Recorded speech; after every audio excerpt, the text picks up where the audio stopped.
Well, hello everybody and welcome to the Mind Body Studio. Thank you so much for joining me. I'm your host Tracy Lee, molecular biologist, holistic health coach, best-selling author and international speaker, menstrual cycle specialist for women and girls, and founder of the Divine Feminine Sisterhood. So you're going to be joining me every week and my very special guests as we cover a range of topics on health, relationships, spirituality, women's issues, self-care, science, and so much more. So sit down, grab yourself a nice warm drink, relax, and enjoy. We're so glad you're here. And welcome back, everybody. And I have the lovely Wendy Tansey with me in the studio today.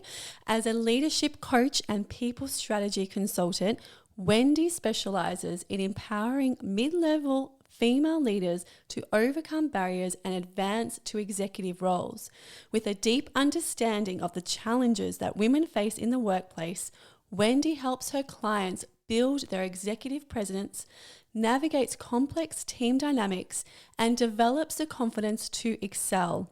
She's passionate about delivering and addressing imposter syndrome, guiding women to recognize their strengths and step into their power. Her work blends practical strategies with mindset mastery, ensuring lasting transformation. Through Wendy's coaching, workshops, and courses, her aim is to create a thriving culture where female leaders can break through the glass ceiling and achieve their fullest potentials. Hi, Wendy. How are you? Hi, Tracy. Thank you for having me. Oh, I'm so glad you're here. And so I'm in Perth, and whereabouts are you? Melbourne. That's right. So the other side of the country. Oh, wow. What's the weather like over there? I hate to talk about the weather, but it's actually getting really hot here and I just had to turn the air conditioning on. How is it over there? Not too bad today. I think by Saturday we'll have your heat. It's going to be about mid-30s, I think. Oh, yeah. Perth is crazy. It goes from like freezing cold 19 degrees to 40 degrees. It's just, it all happens so fast. So I'm trying to acclimatize as we speak. That's why I had to go put the aircon on. You just forget how hot it gets. But anyway, Let's get to it because we have a great episode today for listeners and it's all about imposter syndrome, and it's something I've definitely struggled with, you know, in my career through different roles, and I'm sure it's one that so many women can relate to that are listening to this podcast. So I would love to hear from you a bit of your background and I guess what led you into this position of helping women. Yeah, absolutely. So my first career straight out of uni was in youth work. I spent 8 years working with homeless young people and sort of fell after that into HR. And I've spent the last nearly 30 years working in that space, with 9 of those years in my own business.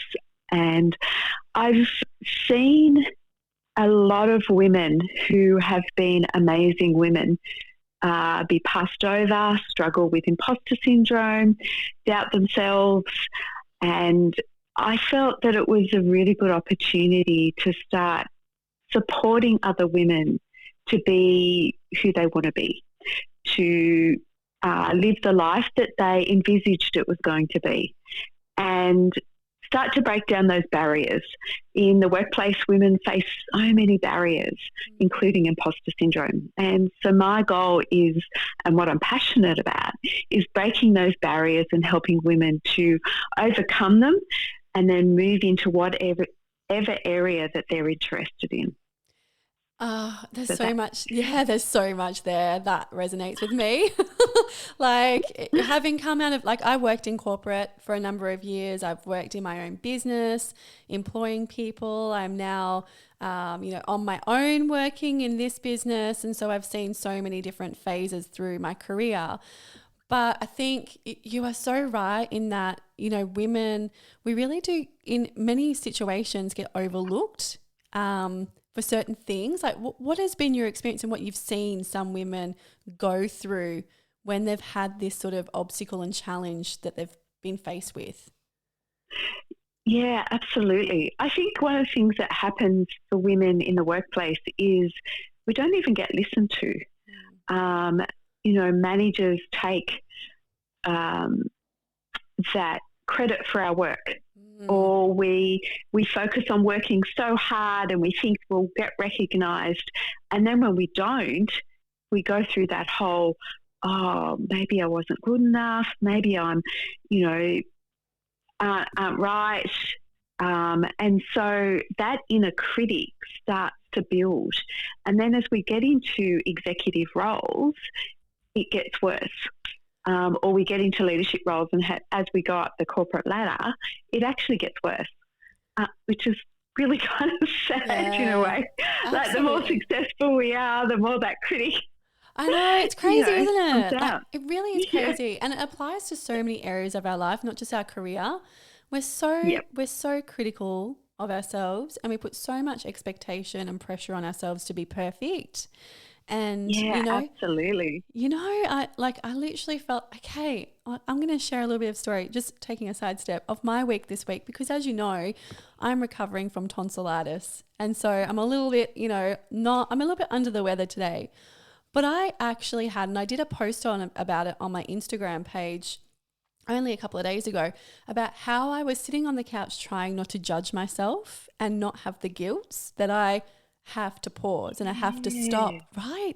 And I feel like so many people can relate to that, because we really do put unrealistic expectations on ourselves. Like, I'm like, but I need to do my gardening, and I need to do this, and I need to book that appointment in, and I should be stripping my deck and painting my deck and taking the dog for a walk and doing all the housework. It's like, oh, I'm overwhelmed, and then you cry because you're like, oh my gosh, I can't do any of those things because I'm so sick and I need to have a little break. But that guilt sets in, that pressure to do it all. And feeling that in your career as well is just, it's so challenging and so draining.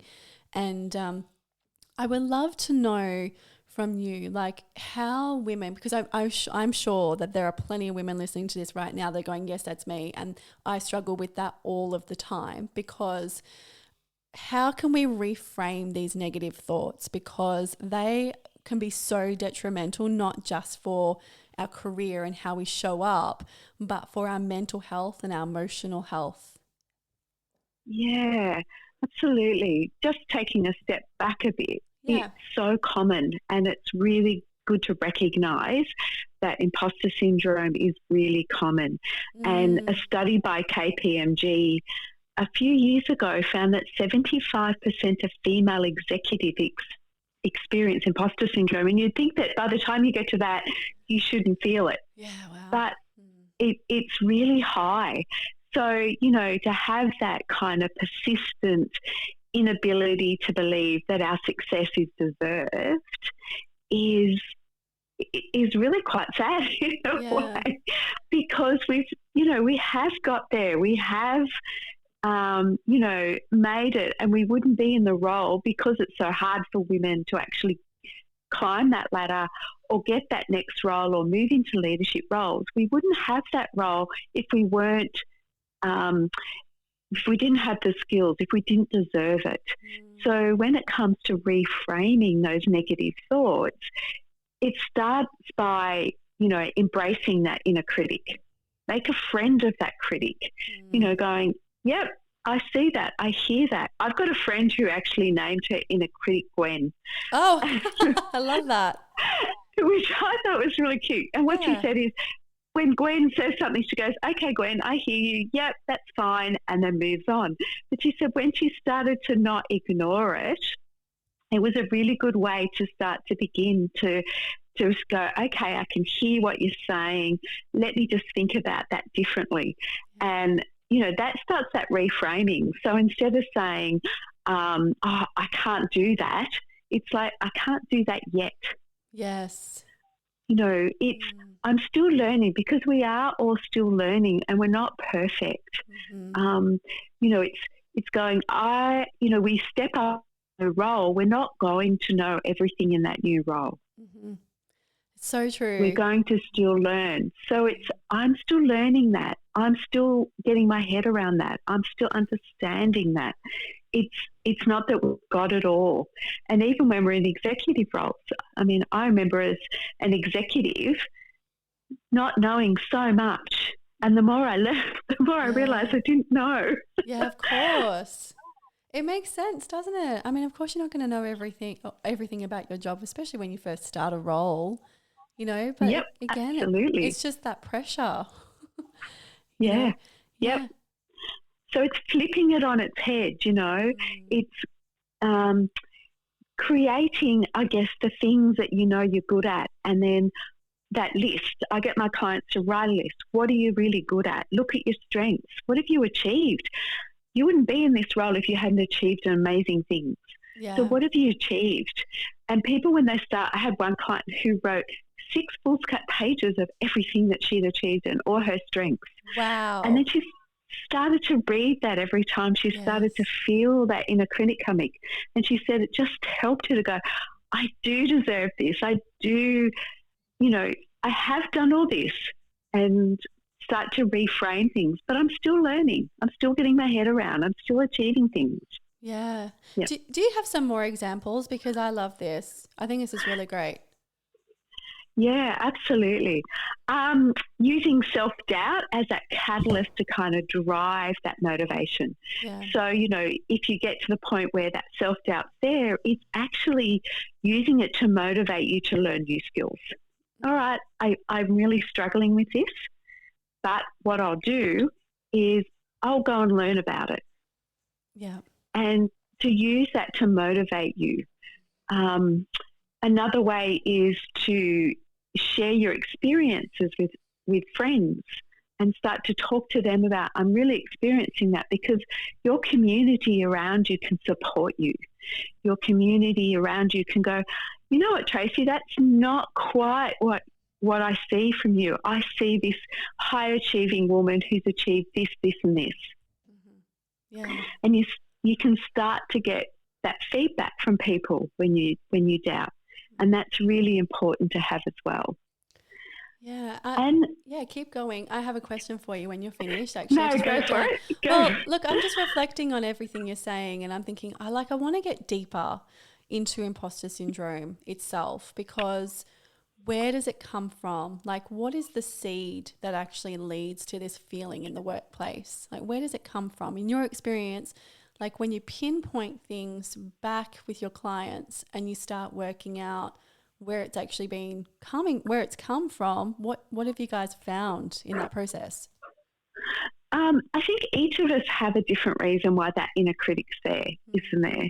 We all, why, could it be where we were questioned? I think in the workplace, it's still very much a masculine domain. It's still very much a male-dominated area. Despite all the work we've done in wanting to even things up, having equality in the workplace, it still is very masculine. And I think as women, we question ourselves because we see other people and we start to get into comparing ourselves to others and go, oh, that person looks amazingly successful. I'm not like that. Yeah, that's so true. Yeah, I've seen that so much with my clients as well. Yeah. I'm sure you have, and social media has made that worse, hasn't it? Yeah, it really has. Yeah. Because you're constantly exposed to it. You're constantly seeing, perfection all over the shop is perfection. So it's so hard, and it's not reality. That's not how life is. Life is so much more complicated than that. And we spend most of the time being imperfect. Well, we are imperfect. We're not there yet. Yeah. Which is why lifelong learning is something that, I talk to our clients about. We're on this journey of learning, and we're not there yet. We're not perfect. So we need to stop comparing ourselves with these people who present themselves on social media as being perfect, as being beautiful and amazing. And, you see them all the time. I've achieved this. I've done this. But what you don't see is all that other stuff underneath. Yes. And so we compare ourselves with what we perceive as perfect. And it's not true. It's not a reality. We don't celebrate our wins enough.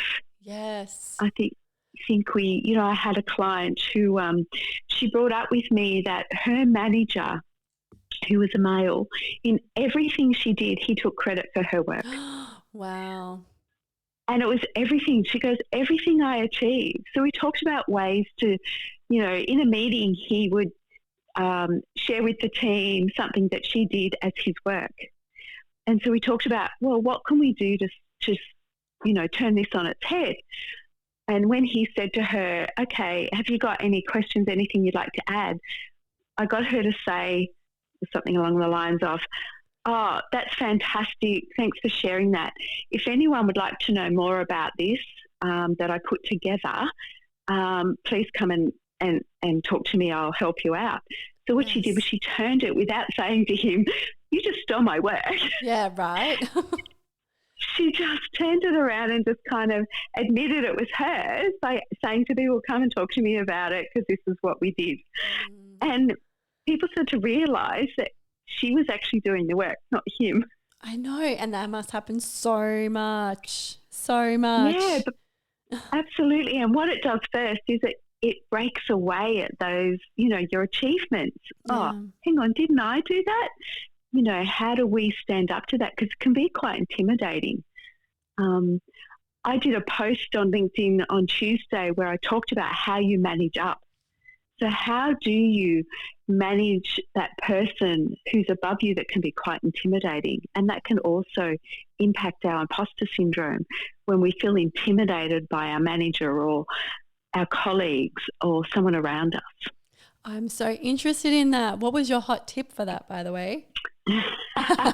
I use DISC. So what I do is I use, do you know DISC? No, I don't. I want to know more, please. Okay. Yeah. So DISC is a preferred style tool where there's 4 styles. So D for dominant, I for influence, S for steady, and C for compliance. And what it means is, how do you work in the workplace? Are you task orientated? Are you quick to make a decision? Are you people orientated, or you like to be more considerate before you make a decision? So you have opposites, and most CEOs you'll see will be in the D, so they'll be quite dominant, which means, they like data. They want you to come in and they want you to give data. They don't want you to be wishy-washy. Yeah. So if you've got a manager who's a D, that manager is going to want you to come in and go, okay, I've got these 3 ideas. Let me share them with you, rather than go, oh, I thought about this and wondering. So you can see the difference in the language. Yeah, definitely. Same with influence. Influence is a bit like, what I mean, look at me sort of thing. So if you've got a manager like that, then they may want to take credit for your work. Mm-hmm. So again, it's how do you address that? How do you make sure that you're still getting credit for your work? How do you still make sure they are seen? Yeah, that's such a hard one, isn't it? That's so interesting. Yeah. Sorry, keep going because I'm getting more questions. Yeah, I'm sure you are. Yeah. So often, as women, we come in and very few of us, dominant is generally more you see in men. But there are a lot of very dominant women, and they are very data-driven. Often your CEOs are Ds. And so it's then, okay, how do I manage up? How do I manage that person if they're a D or they're more task orientated, as opposed to me who might be more people orientated. Mm-hmm. So it's finding what their preferred style is and changing how you present things to them. If we go in that unsure way and speak with, that passive language, then you won't get as far as if you come in and actually be very sure of yourself. Yeah. And you can see the difference then of how they respond. Yeah. That makes sense. Yeah. Yeah. Makes a lot of sense. That's okay. That was a sidetrack. But it's all relevant because what it does is when we understand, then they respond more in a positive way. And that helps with that imposter syndrome because we're not getting that, brush off or that passive back response. We get a very positive response. And that helps build our overcome our imposter syndrome. And Sorry, what were you going to ask? yeah, I'm just curious. So say you start I'm just thinking of a hypothetical. So say that you're starting a new job in a management role, you're reporting to a CEO or you're reporting to a director or something like that, and you're trying to establish this person, this type of person that they are. How would you go about that so that you can start off on a good foot kind of in your reporting and with your building your confidence? Do you mean understanding what style they prefer? Yeah. How do you do that? Yeah. So with DISC, there's many actual ways with DISC. It actually highlights to you, this is the way they will behave, therefore this is the way you can respond to them or give them data, or they will prefer to work this way.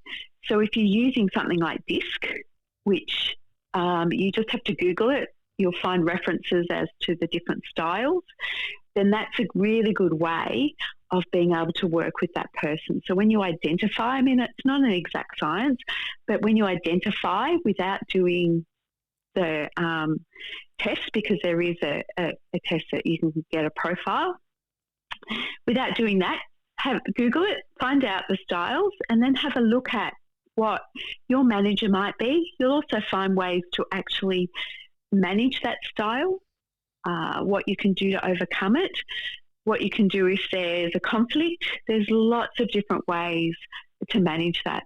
And that helps you build your confidence too. I really like this advice. And I know it's a little sidestep, but I actually think it's really valuable information because, if you got to go to the psychology of certain things, I think, you've got so many different personalities playing out in a workplace. And so this is a really great tool that is going to give listeners a bit of an opportunity if they're in this situation to go away and try some different tactics, because if you can understand a little bit more of the psychology of how a person is operating, it's going to take the pressure off you trying to guess what to do. And if you can get it right, it's going to give you a confidence boost and it's going to help you not feel like an imposter in your job. So thank you for sharing that. I feel like I actually took away something from that as well, because there's so many personality types in a workplace, and even small workplaces with a team under 10, you're going to have issues and conflict and trying to negotiate between the different roles. And so having a better understanding of these sort of subcategories, I think, would be really beneficial for people to just learn or have a bit of an understanding. Yeah, absolutely, because all that builds our confidence, which helps us overcome imposter syndrome.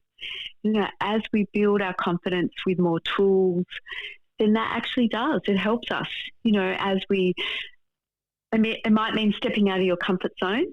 It might mean that you need to try something. If it doesn't work, that's okay. Try something differently, but keep trying at it. Don't give up.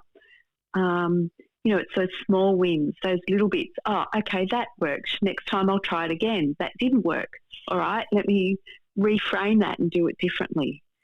Because in the workplace, we are at a disadvantage. And so it's, okay, how do we overcome that disadvantage, which will help us with imposter syndrome? Definitely. And I feel like this leads into the next part of the chat of action planning, because this is very much about, building some confidence through taking action. So what are some of your tips on, giving our listeners some, actual actions to take away? Yep. I already mentioned about writing all your achievements. Think through what you've achieved, even the small things, a project that you managed on time, within budget, or it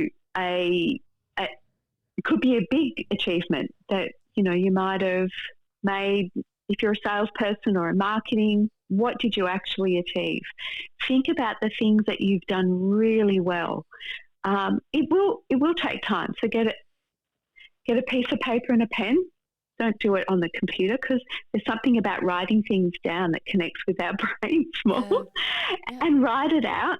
And start to celebrate those wins too. Celebrate your progress. Celebrate how amazing the things that you've done. And remember that you deserve to be there. I've achieved this, and that's why I got this role. I achieved this and that's why I've been able to do this. So it's celebrating those once we have that list, and remember to have a look at it. And then I want to encourage you to step outside your comfort zone. So start to do things a little bit differently if you're feeling imposter syndrome. What I mean by that is be a little bit more vulnerable, reframe something that you might not have done before, so that you can start to build that confidence over time. And it's small steps. Remember that you aren't going to get there in a week. Yeah, for sure. Of course not. Yeah, and build that genuine confidence over time by taking small steps. Yeah. You won't always get rid of self-doubt. You know, I still have that sometimes in my business when I'm doing something new that I haven't tried before. Yeah. But I know that I've got to step out of my comfort zone. I've got to do it. I think we're all been there, haven't we? Yeah, absolutely. We definitely, even as coaches, we're always tackling these things. They don't go away. They don't magically, you don't heal completely from all of these things and, they're all gone. They do, come up from time to time, but we know the skills and tactics to move through them and then move forward. And I think that that's really important, is to keep working, keep doing the work, keep self-reflecting, keep creating awareness on these things before they get to a point of overwhelm and overload, so that you're actually hitting some of these points earlier on as you're learning. Would you agree? Yeah, absolutely. Absolutely. So you could almost do like a failure list, which sounds counterintuitive, but write the list out. I made a mistake here. Write out what you did and then reframe it or talk about what you learned from it. Because one of the things we learn about history is we didn't learn anything about history.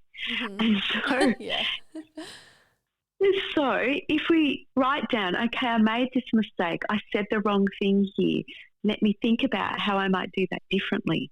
There's nothing wrong with reflecting on those failures, because often we put it aside and, we want to bury it. Yeah. But let's not do that. Let's celebrate that we learned something from that. And then, it helps you to move forward. It helps you to overcome that. And I love that, because it's very similar to fear. That fear of fear and failure, leaning into fear and like going, okay, well, what is it in here that's making me so feeling these things? Why am I getting so triggered by this? And actually creating awareness around it and how you can start, healing and doing better and moving forward. I love that with writing down your failures. It's not a bad way to look at it at all, because I think that gives you a chance to then get some perspective as well, because sometimes you can get so caught up in your head about thinking, this catastrophic thing happened at work and it's, oh my gosh, it's all over and I'm terrible and like it's the worst thing in the entire world. But then once you have a chance to actually write it down, reflect and get some perspective, you actually see it's quite manageable if you put some actions in place. What do you think of that? Absolutely, because what we do is we overthink it, don't we? Yeah. We let that inner critic run away with it, going, oh, that was so dumb, and what was I thinking, and how stupid did I do that? Yeah. But in the end, if we write it down and go, okay, what am I going to learn from this? What can I do differently? How can I reframe this so that I can learn from it? Yes. And those small steps are really important.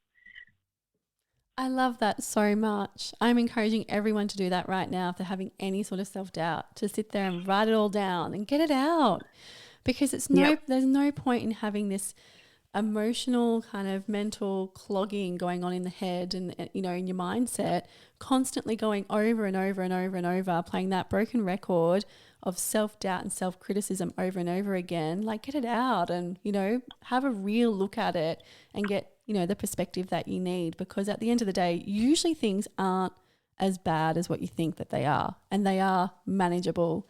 And sometimes you just need to take certain steps to move through them or to correct your actions or take accountability or learn new things to do better. I say that to my daughter, you know, she's only 9, and, you know, whenever we have rough days, I said, well, you know what? Tomorrow you wake up and we just try better. You know, we can't dwell on all of the things that happened today and of the past. We have to move forward. And so tonight, you have a good night's sleep. Tomorrow, you just make a choice. We have a choice to do better. And that's what we wake up with. And so hopefully people are, you know, are relating to this chat in that we're having, because I'm writing notes and taking things from it. That's for sure. Cool. Yeah, absolutely. I think that self-doubt, and because the only thing we can change is tomorrow. We can't change what happened in the past, but we can improve on it. And, you know, if we embrace those moments of insecurity, if we use them by stepping out of our comfort zone and use them to motivate and learn new things, to evolve, to change, it's okay to feel uncertain. It's okay that you're unsure.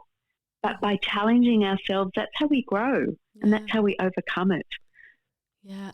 I would like to, I'm not sure how much more points you wanted to raise with imposter syndrome, but I've written a little note here because I wanted to go back to something you raised earlier in the chat, and that's about the male dominant area of the workplace, because I feel like that is a huge subject, but it's also one that is quite challenging for so many women. And I would love to know a bit more about that from you. But given that you work with your clients every single day on these topics, and I feel like this is a massive one.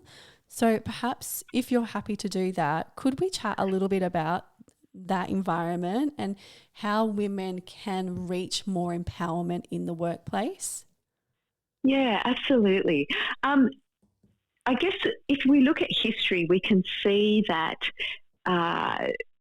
the way work has evolved is that it used to be that men went to work, women stayed home looking after the family. I mean, if you even go back further, before that, women and men worked on the farm together, or in the area, they worked together. Yeah. Then as the Industrial Revolution happened, men went out to work, women stayed home looking after the family. When we went through the wars and the men went off to war, women went back into the workplace. Or I shouldn't say back into, women went into the workplace. And then as the men came back and they tried to move women back out again, a number of laws were put in place, like if you were married, you couldn't work. If you had a baby, you had to leave your job. And so it was often seen as the man's domain, and that's continued over years. We're gradually breaking that down. You know, if I think about my grandmother, she had to leave work when she got married. We don't have to do that, thank goodness. My mum had to leave work when she got pregnant. It's crazy, isn't it, to think this is a generation ago. And I can relate because my nana was the same. She was born in 1920.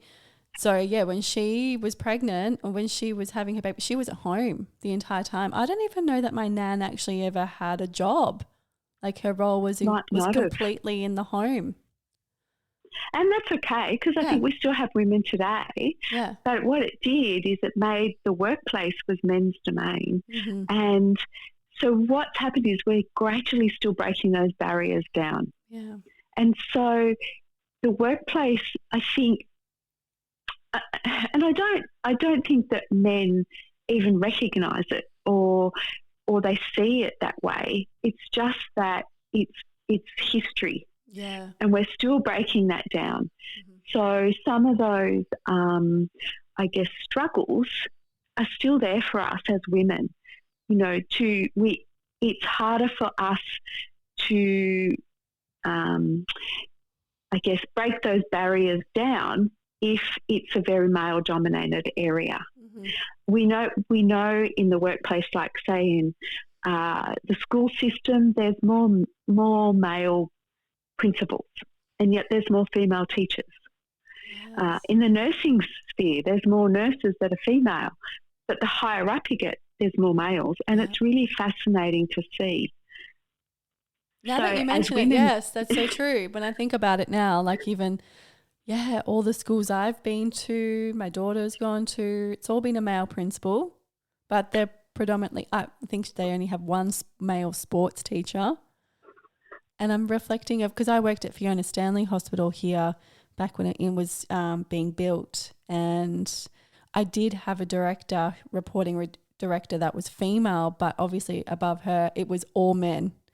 So, executive director was a male. The main head person was a male. So, yeah, you're right. It's fascinating. Yep.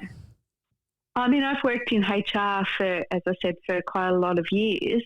And I remember being in teams where there was all females, but our general manager or our director of HR was a male. It was quite fascinating that, there was no men in our team apart from the leader. So, that's history. It's not that. I mean, sometimes it is, yes, it's a boys' club, and that still exists. I did a contract role not long ago in a finance company, and their executive and board were all men. Yeah. And yet they had more women throughout the business. So it's interesting that there are still areas that we're breaking down. There's still industries that are very male dominated, even though there's a lot of women in that industry. So I think that also contributes to imposter syndrome, or it also contributes to that lack of confidence and self-doubt, because when you sometimes go up against a man in, say, an interview process, men often have that executive presence or that leadership presence. Whereas women, I think, are still coming to terms with what that means. So I'll give you an example. I was asked by a client to interview for a marketing manager, and there was two candidates that were standout in their resumes. One was male, one was female. The woman had far more experience, far more training than he did. But when we interviewed them, he came in like he already owned that role. Yes. And the energy he brought to that interview was so different compared to her. His language was very strong. She was very passive in the way she spoke. And even though we got to the end of it, the manager said to me, I know she's more skilled, but he just brings something. Yeah. And that's executive presence, isn't it? Yeah, that's right. 100%. I mean, if you've got a leader in your company, you want them to be confident and to step forward confident. So I can understand that. Sometimes, like it's funny because I've interviewed hundreds of people in different roles that I've had through the course of my career. And it's really interesting looking. I must have read, I think, over thousands of resumes through different things that I've had to hire people for. And, you can look at a resume and you can say, yep, they're ticking all these boxes through qualifications and experience. And you can compare that with another one and go, well, that one doesn't have as much experience. But when that person comes in for that interview, it's like that role was made for them. They just own it and they take it. And, sometimes I've been swayed by who I feel is going to be most suited for that role and what also is going to align with what the team needs too in that role. Yes. It doesn't always come down to qualifications. So that can it can be a hit to people because I'm really qualified, but it's not just qualifications. It's attitude and confidence and how they're going to mix in the team and what they're going to bring to that team to help other people bring out other skills in themselves and in their development. Can that person bring that out as well? So you do have to look at it, very openly when you're going to interview people, for sure. Yeah, absolutely. I mean, taking a step back, even women, when it comes to applying for roles, we know that women want to be able to tick every single qualification or requirement on that job spec. Whereas a man will go, if there's 10, he'll go, oh, I've only got 3, doesn't matter, I'll still apply. Yes. A woman will go, if there's 10, she's got to tick them all. And that's that self-doubt coming in, that imposter syndrome again. Mm-hmm. Whereas, a guy will go, yep, this role's for me. Only got 3, no worries. I'll be able to learn them. Whereas we're still going, I don't have that. Oh, how would I deal with that? So we're still struggling, and it's for us to go, you know what? We can learn some of those. We might not have everything, but we may have a little bit of it, or we're willing to learn it, and it's going in and owning that role when you have the interview. I love that. I love all of this chat, because I think there's someone out there that needs to hear that, is that if you're applying for roles or you're looking to move into a management role, having that confidence and just owning it. And you know what? What's the worst that's going to happen? You don't get the job. So what? Go in and give it a shot, right? As far as, I guess that's how I view it too, is like, you don't know what's going to happen. You don't know who your panel is. You don't really know exactly what they're looking for. So go in there, be authentically yourself, own who you are. That's your qualifications, but this is what I'm going to bring to the team. I'm either your person or I'm not your person. And also, maybe this role, once I got in there and I met some of the panel and some of the team, they're not my people either, and I'm not going to fit in this team, and that's okay. So I think it's lowering that expectation, isn't it? Yeah, or just changing the expectation. Yeah. Because we are interviewing them too, don't forget. Mm-hmm. Yeah, exactly.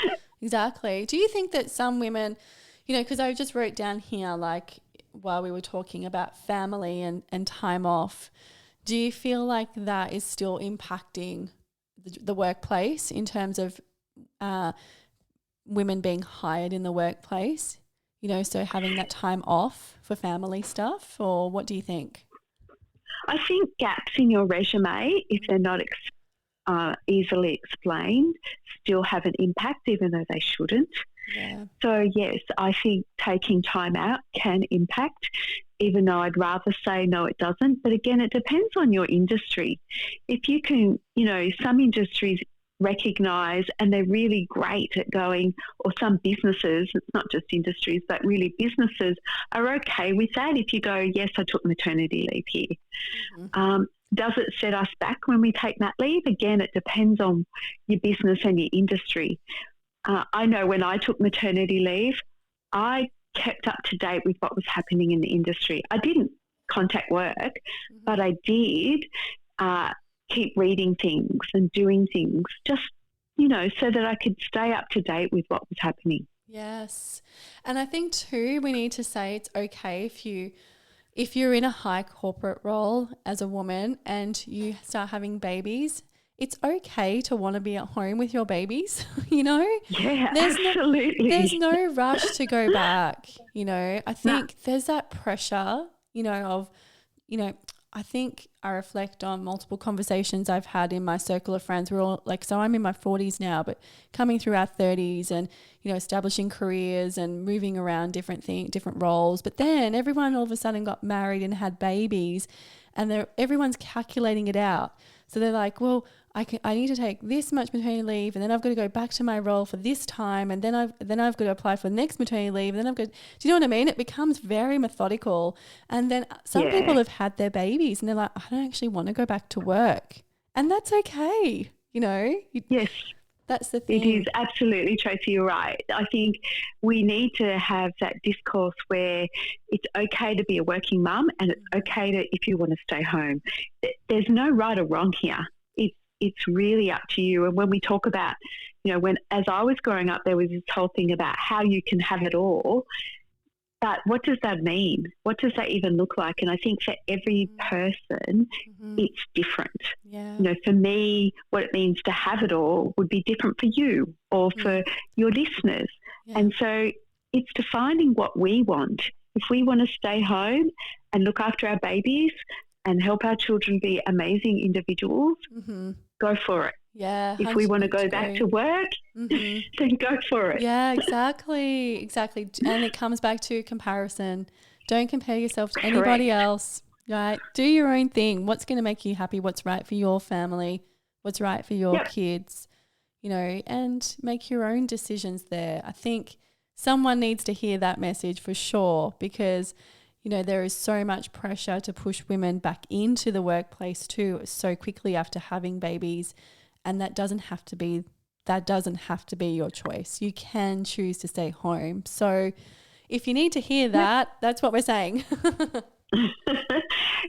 What we're saying is make your own decisions. Yes. Be who you want to be. And I think we need to start helping workplaces to that as well. You know, even I'm starting to see men wanting to be at home as the woman goes back to work. That's absolutely okay. And when we start accepting that too, then we'll start to also see changes in the workplace and in society. Yay. See, that's great. That's really, really great. I love that. So we're getting close to time because I know that you have an appointment coming up very soon. So did you have any final comments that you would like to give out to listeners? I just encourage you in lifelong learning. And I think as we learn more about ourselves, it helps with our confidence and it helps us break down barriers. My passion is about helping women break down barriers, and imposter syndrome is a barrier. And you've got a Need challenge to do to overcome it. I do have a challenge next week. Yeah, great. Starting on the 19th of November. So at 8 o'clock for an hour is the first, and then it's the next 2 days after that in conquering imposter syndrome. So I take all these things we've talked about and I expand it out further and give you some things to work on during those 3 days and then to take away and then go further with it. And I also see for our listeners, you've got a career plan guide freebie and an awesome leadership program as well. So did you want to just quickly run through those? Yeah, so I run a very different leadership program for mid-level women who are wanting to take that next step in their career. Now, that might not be that they're ready to do it now, but what I do is I help them overcome barriers and then take that next level when they're ready. So I help them get ready and give them the tools to actually break those barriers down. So we cover a whole range of different areas, from difficult conversations, executive presence, how you find mentors to help you in your role. And that goes for 12 weeks. And also the career plan is part of what I also help within that program is, what are you looking to do? Are you ready to have babies and take time off? Are you wanting to do something else? Are you wanting to pivot into a new role? Let's have a look at that. And so the career plan just gives you something to start thinking about. And if people want to reach out to you, where can they find you? Oh, they can find me I'm mostly on LinkedIn. Okay. So feel free to connect with me. I think I'm one of the only Wendy Tanseys on LinkedIn, so I'm not that far. And also at shebreaksthrough.com.au is the name of my program, and you can book a call with me if you want to talk further. I'm more than happy to do a clarity call if that's of interest to you. That's amazing. Thank you so much for all your time today. I really appreciate you jumping on and having a chat with me. Thanks for having me. You're so welcome. And if anyone's listening and this is really resonating with you, or you think that this could resonate with someone in your family and friends, please make sure you share it with them. Give us a 5-star review. It's a free offering. So the more people we can reach and get this information out to, the more change and impact we can have. So thank you so much for joining me, Wendy. I hope you have a beautiful day in Melbourne. You too, and stay cool. If it's that warm. Yeah, I'm actually sweating, but it's actually, it's just that Perth weather just changes so quickly. But yes, but thank you so much. I'm going to hit the beach hopefully on the weekend, so I don't have a bad life. Nice. Can't complain. All right, thank you everyone, and don't forget, listen to us next time. See you later. Thank you.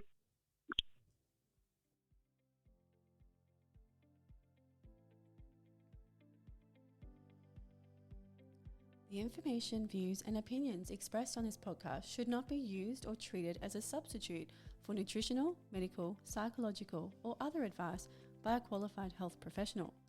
Hosts and guests in this podcast express their own opinions, experiences and conclusions, and nothing in this podcast should be used to diagnose, treat, cure or prevent any medical condition.